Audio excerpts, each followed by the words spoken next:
Welcome to another episode of the Defend and Confirm podcast. Yes, formerly known as the DC podcast. I'm Russell. I'm Sean. And we are going to get back on schedule. Yeah. And we're actually going to talk about contemporary critical theory. We're going to finish our critique of the four major tenets of critical theory. Yes. This is number 4. Yes. We described previously critical theories focus on the hegemony. Mm-hmm. We critiqued that. Yep. The social binary. Yep. We critiqued that. Their standpoint epistemology. Yes. And now we're on number 4, their emphasis on social justice. Activism. Social activism. Social justice activism. I would like it if we could do it in like the Step Brothers kind of way where like we finish each other's sandwiches. Exactly. So as we jump in here, let's just start in the most boring place possible with definitions. Okay. What do we mean when we talk about contemporary critical theories focus on social justice activism? Well, maybe we would be best served by clarifying what we don't mean, right? Contrast creates clarity. Sometimes we have to kind of knock away some of the stuff that's getting in the way of the good stuff. So, Russell, what are we not critiquing? We're not critiquing a biblical concept of justice. Yeah. And so justice in the Bible, it's an English word that we use to describe at least 2 words in the Hebrew Bible, for example, the Old Testament. But we have a concept of justice from Scripture that is God-given. Mm-hmm. God defines the terms. Mm-hmm. And essentially what it all boils down to is doing the right thing in terms of treating people with fairness and equity, impartiality. Right. That's right. And that's true in the punitive sense when you're rendering verdicts and judgments about people's criminal or ethical behavior. Yeah. And it's true just in the day-to-day, everyday life stuff where God puts certain situations in your path, certain people in your path, and you do what's morally right. Yeah. And it's even, you can even take that a level deeper and say, you treat people according to what they deserve because they are created in the image and likeness of God. And that has like these massive ramifications. And so when we talk about biblical justice, which can manifest socially, we do think that there can be a biblical category called social justice. We think that it's a big, grand, glorious category that all of God's people should pursue and should pursue heartily. And if you don't, you will not adorn the gospel properly. That's right. Amen. Okay, then. However, comma. That is not the critical theory understanding of justice. And here we're back where we always end up, separated by a common language. I say boot when I'm talking to an Englishman. He thinks the thing that cowboys... I'm referring to the thing that cowboys wear. He's referring to the place where he stores stuff in the back of his car, right? They use the word justice. They're referring to one thing. We use the word justice. We're referring to another thing. Yep. Okay, so let me just give you the kind of dictionary definition. It's not from the dictionary, but it's kind of a dictionary definition of CCT's understanding of social justice. Okay. Our primary duty... You see that language? There's a modifier there. That's religious language. It is. That is what is man's the chief end of man. Chief end of man. Yeah, exactly. Our primary duty as human beings is to work for the liberation of oppressed groups, either by resisting hegemonic power. We already talked about that. Right? If we ourselves are part of an oppressed group, or by eschewing our power, another word that's commonly used is divest, right? Eschewing or divesting ourselves of power and standing in solidarity as an ally of the oppressed, if we are members of the oppressed group, right? So that's from Pat Sawyer, who does a lot of good work in this area. So basically, standing against trying to tear down the power structures of oppression, or if you are part of the power structure of oppression, tear yourself down. Okay, right. But not so much that you can't use your power as a means of helping those who are being torn down. It's a fine line. Okay. And this happens through what has historically been called like the halls of power, right? Social justice activism takes place in the sphere of media and educational institutions and the justice system and so on and so forth. That's right. Does that make sense? Oh yeah, I'm with you. Clear for our listeners. Anything you want to clarify before we move on? It may be helpful as a primer for this episode to go back and listen to our series on social justice. Yeah. There's a lot of overlap here. It's very helpful for understanding why, for example, we might say social justice, and that term to us would have conceptions of God's standard of justice applied in a society-wide landscape. Yeah. Whereas the most common use of the term social justice today is actually talking about the redistribution of power and material goods. Yeah, that's right.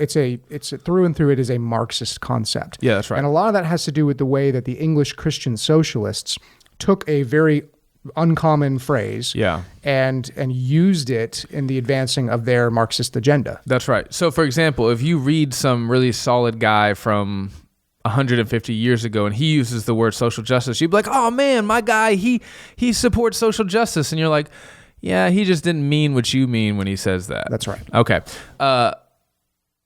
Down boy, Russell. Sorry. No, it's all good. It's Back all on good. schedule. Russell, you have talked about extensively in this series that critical theory is a religion, right? That's right. And every religion, it's not just full of categories of dogmas. It's also telling a story. Absolutely. Right? So the story of Christianity is creation, fall, redemption, restoration. Well, the same thing is true for critical theory. It doesn't really have much to say about creation, other than maybe most of them are materialists. But there's also the fall, which is oppression. Then there's redemption, and that's where this comes into play, right? This emphasis on social justice activism is how in this new religion, capital S social, capital J justice, we bring about all the good, and then ultimately this will create restoration. Right. Okay, so that's part of the definition. You just have to understand that. It's very much like, and we've mentioned this before, it's very much like the Muslim concept of jihad. Go on. Okay, so Muslim jihad is literally, it means struggle. Yeah.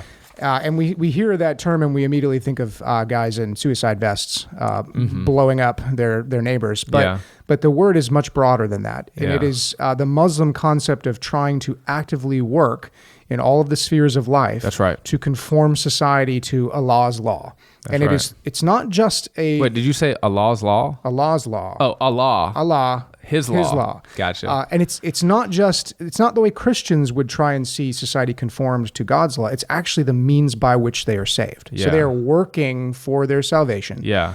And through their struggle, they are earning God's favor. Yeah. And that is very similar to the way we hear contemporary critical theorists talk about the virtue in their struggle and the way they will push people who have sinned or blasphemed against critical theory ideas to atone for their sins by donating money to LGBT groups and joining the struggle and working in social activism to try and atone for whatever they did wrong. Yeah, that's a very good analogy. I think that whatever that is should be segmented and put out as its own little Instagram clip. That's right. Do we have an Instagram still?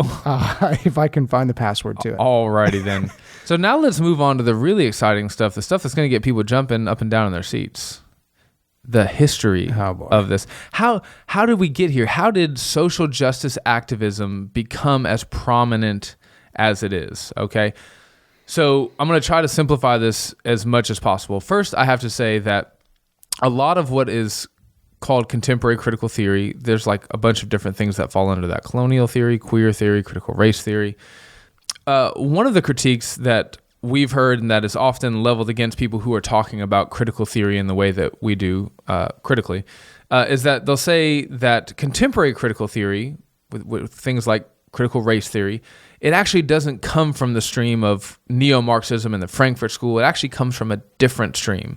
And there's a sense in which that's right, and there's a sense in which that's actually not right at all, and I'll try to explain right here. Most of what we know of today as contemporary critical theory flows out of postmodernism, okay? Postmodern thought.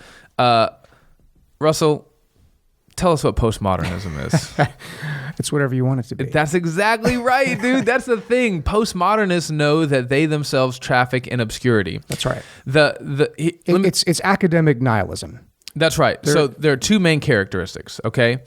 It's a knowledge principle that claims that says that all claims to truth are actually cultural constructs that reflect the values of a particular culture and therefore are of no value or validity outside of the culture. Number 2, so I'm going to read both of these academic definitions, and then we're going to do the funny summary of them. Okay. Number 2, it's a political principle that society is organized by the powerful in ways that will perpetuate their power, and that those with power are able to determine what a given culture sees as objectively true and morally correct, and that this power is manifested and reinforced by discourses or ways of speaking about things. Mm-hmm. So that's 2 really convoluted ways of basically saying it's all a bunch of word games. That's right. Well, and so let's back up. The first part of that definition is basically saying there's no such thing as truth. That's right. And guess what? That's a truth claim. That's right. So self-defeating. From the beginning, it's self-defeating. Yeah. It's incoherent. Yeah. The second part of that is where we see the overlap with contemporary critical theory. And classical critical theory. And classical and we're going to come theory. back to that. Yeah. What I was going to say is it's interesting because you can actually get sort of different flavors of postmodernists. That's true. Some will disagree with the second part of that definition, and so on and so forth. But continue. But the heart of postmodernism is that everything is a power struggle. Nod to Marx, right? Everything is a power struggle, and the way that the people acquire, maintain, perpetuate their power is through language dialogue and discourse. So you can't actually ever trust anything that anyone is saying because there's always something underneath. Even if you don't say something, that's saying something, and it's all just a big power grab. That's right. Now, what this is an epistemology. Mm-hmm. Russell, can you just remind everybody what epistemology is? It's a fancy word for describing how we know things. Okay. Everybody has one. That's right. Everybody has a concept of how do I know what is true. Yeah. And that epistemology can vary. Yeah. But this particular epistemology is in direct competition to the Christian epistemology. Absolutely. Now, postmodernism is an entire realm of philosophy that really is just downstream from Marxism and neo-Marxism. So when people say, well, actually, it comes from postmodernism, not neo-Marxism. Well, yeah. Yeah, that's true. If you could do like a chart, it would be like Marxism, neo-Marxism over here, and then you would say, here is their epistemological outflow. That's right. Here's how it develops fully as it kind of goes off and mutates in a corner by itself. It's like a big, messy, incestuous family tree. Yes. Actually, this reminds me of when we did our talk on the prosperity gospel. It's true. The history of prosperity theology. A lot of people say, oh, it came from the charismatics. Yeah. And the charismatics will say, no, it came from New Age thinking. And then others will say, no, it's the revivalism of the late 1800s. Yeah. And if you really look at it, it's kind of all of them. Yeah. It's this messy connection of ideas that all sort of came up at the same time. Yeah. And when you mix them together in the right combination, you get prosperity theology. That's right. Contemporary critical theory is no different. Yeah, that's exactly right. And if you look in some of the critical theory textbooks, they have like this, you can actually see it on Neil Shinvey's website, a taxonomy of where critical theory came from. And dude, they trace it all the way back to Isaac Newton and Einstein on one end and these people and Socrates on the other end. And so if you want to trace the development of an idea, you can get as crazy and whacked out as you want to. There's a quote by Scott Oliphant. He said, all of philosophy is really just 2,000 years of well-articulated unbelief. Ooh. And it's almost like, I think he's right, that the unbelieving human mind just sort of spirals around the same set of rebellious ideas throughout history. Wow. And you can trace those things out and see all the connections. Yeah. It makes this sort of taxonomy tricky. Yeah, and it might mutate out one way here but what's really interesting here is that postmodernism, after it kind of goes off, mutates on its own, it comes back in and reconnects with neo-Marxism to form contemporary critical theory. Are you tracking? Tracking. How does that happen though? Well, magic. Postmodernism, as developed by Michel Foucault and Derrida and others along those lines in the 60s, everyone who was kind of in on it, they, for the most part, knew that it was all just a joke, right? They knew it was all just a bunch of word games that led to a bunch of nihilism and, there is no such thing as truth. And people are saying, that's a truth claim. And they're like, yeah, we know, we don't care. Who cares? Yeah, it's inconsistent. And I still get tenure. That's exactly right. I will get this article published, even though it doesn't say anything or mean anything. But, a philosophy like that can't really live very long. It has to mutate. It has to adapt. It has to adjust. Marx himself said that any philosophic endeavor that didn't produce real change in the world was worthless. And so along came another generation of scholars that had drunk deeply from the epistemological well, or epistemic well, of postmodernism, but who weren't content to just kind of play these word games in the back halls of high academia, okay? They're poking postmodernism with a stick and saying, do something. Do something better than this, right? And part of that is because of what's in our DNA as Americans, right? We have a bunch of different things. We have a religion that requires us to move and to do something and take action. We have a history of like, we're founded on like, I need to be involved in something. I need to be in the fight, right? So another wave of academics come along who say, okay, we buy this power structure thing, but we don't like the fact that we can't do anything with it. So then come the applied theorists. The applied theorists are the people who take postmodernism and they say, no, this is not going to be a word game for us. We're going to actually do something with this. And so they come back and they merge it with neo-Marxist philosophy once again. So it's mutated, it's become its own thing, and now it comes back, and the two beasts reunite to become a new beast, which is contemporary critical theory, okay? Now, that goes by a number of different names. It's theory with a capital T, it's applied theory, it's social justice activism scholarship, but you see it not as one main discipline, you see it as a subset of various disciplines. So colonial theory, queer theory, fat theory, gender theory, critical race theory. I don't think they'd call it fat theory, but I know yeah, what do they? What would they? Body theory, body image theory? Yeah. Yeah. So you have all these different theories, and that is them trying to take this postmodern epistemology and apply it in the world, and that leads to social justice activism and such a strong emphasis on it, okay? Applied theory was what happens when the American religious experience accepted postmodernism but found that it couldn't do anything with it, okay? So how has this proliferated? I mean, listen, man, I fully expect that the people who have been listening to the last 10 minutes of this are like, what are you saying? What do those words even mean? The way that you've combined them mean nothing to me, okay? You're just talking about a bunch of gobbledygook, and to that we would say, that's pretty accurate. That's pretty accurate. If you think that language and word games are all just to grab power and they don't actually mean anything, then you traffic in obscurity and obfuscation, and it's just all worthless, okay? But we are saying that this stuff is so dangerous because it's actually made its way into the zeitgeist. It's part of the air we breathe, right? It's in the ether. So how did that happen?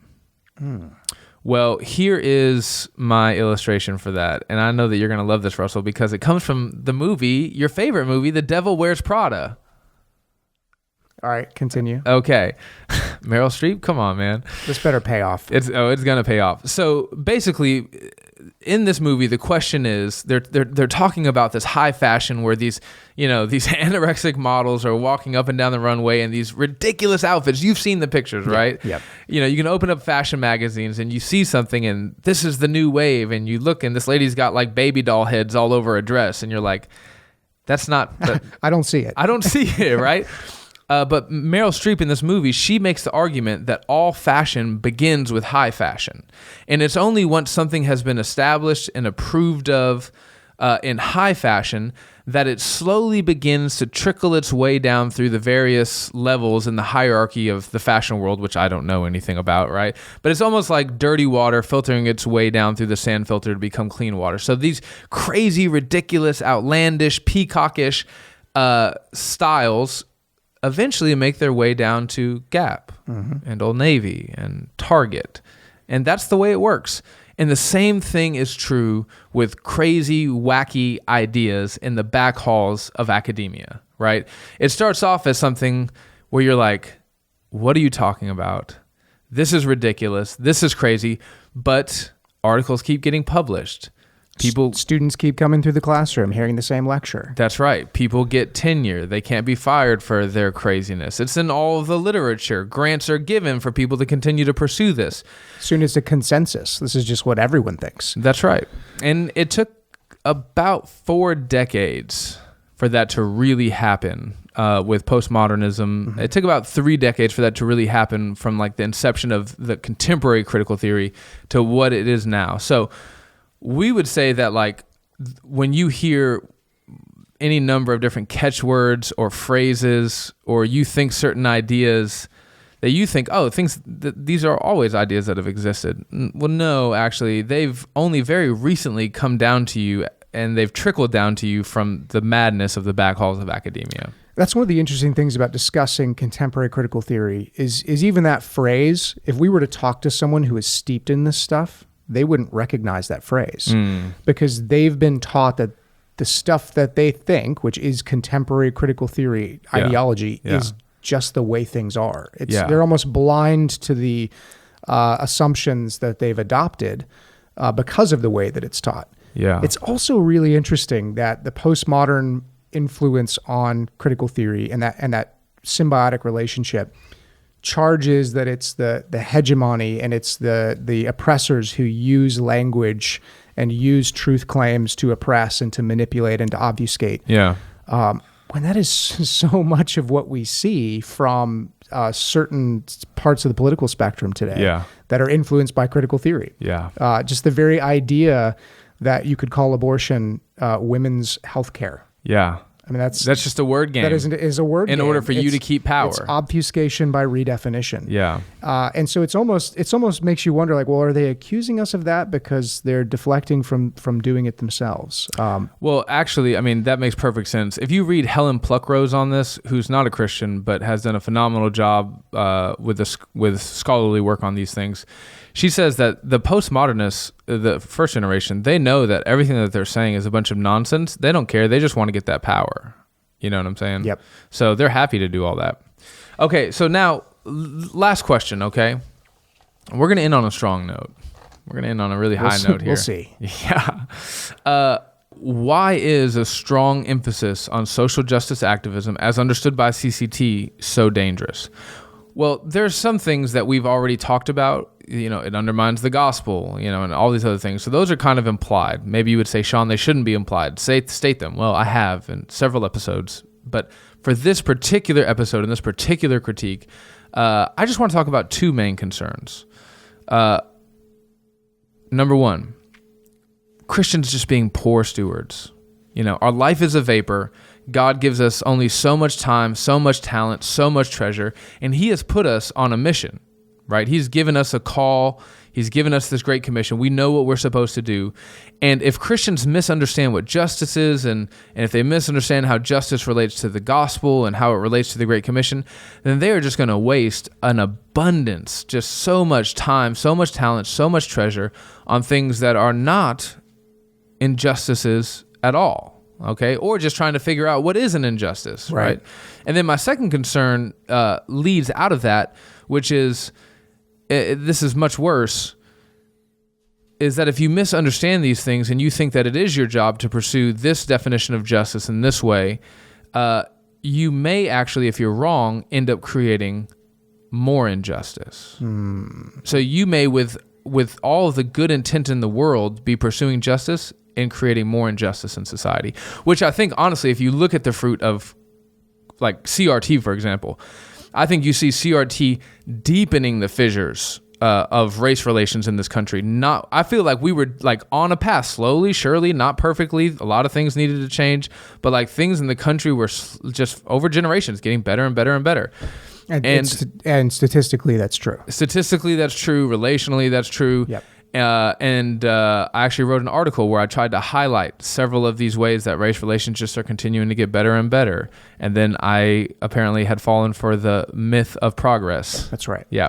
But critical race theory, I think, is undoing a lot of that. Yes. And I think it's actually putting us back in a position where we're comfortable with all different kinds of new and strange injustices. Well, and we haven't done an episode on critical race theory yet. Yeah. So we were going to help our listeners think through that particular branch of the CCT tree a little bit better. But I was going to say my concern of the danger here in social justice activism is disunity. Oh, yeah. So that the church is called to be a just people. We are called to when the church scatters, we're called to go live just lives. And in whatever sphere that God has put us in whatever interactions that he gives us with individuals who he puts in our lives. And if we don't have the same definition of what justice is, we're not going to be able to do that effectively, which gets back to your stewardship. We're wasting time, treasure, and talent pursuing things that aren't really justice. Yeah. And two, what happens when you see your brother or sister in the church doing something different than you and calling it justice? Yeah. Well, now we have a big problem. And if we're not letting God's word define the standard of what justice is, and we're letting this other religion define what justice is and how to pursue it, which looks like a centralized redistribution of material resources and power based on a binary scheme and a different epistemology that's non-Christian and doesn't mesh with the Christian worldview, you're going to create division. And we see that already. We see pastors preaching this view as if it's biblical because it's emotionally satisfying, and they're wasting their time and their talent and their treasure and creating division. Yeah. It's a serious problem. Yeah, it really is. It really is. It kind of reminds me of the gender wage gap, which you talked about before. If you think that that's real, that it still exists today, and you go about trying to rectify that injustice, for those who are listening, I did the air quotes, you're probably going to create all different other kinds of injustice by trying to fix a problem that's not actually there, right? And the same thing is true. It's going to happen in the church. Yeah, it's just not good. So, social justice activism. We're not against social justice. We're not against justice. We're not against activism, right? We are for these things rightly defined and rightly practiced, and we just think that God's word needs to be our standard in how we pursue that. And we do think it's sufficient. We don't think it says everything that could possibly need to be said about these things. We are willing to consider resources that help us think more thoughtfully and carefully, but we don't want to consider resources from people who believe the exact opposite of us about everything that really matters in order to have a good discussion. That's right. And in closing, go back and listen to our episode on social justice from about a year ago. This is a little booster pack to that one. This will be a helpful addition to sort of update that discussion, but we really dig into the definition of justice and how Christians ought to think about justice in those episodes. Yeah. Signing off, I'm Sean. I'm Russell. Thanks for listening. Remember to follow us on iTunes and Podbean, whatever podcatcher you use. We're on Amazon Music. And also, this is a video podcast, so you get to watch our faces if you get on Facebook or YouTube. That's right. Follow us. And if you're not, you're missing out. Missing out big time. All right. Thanks for listening.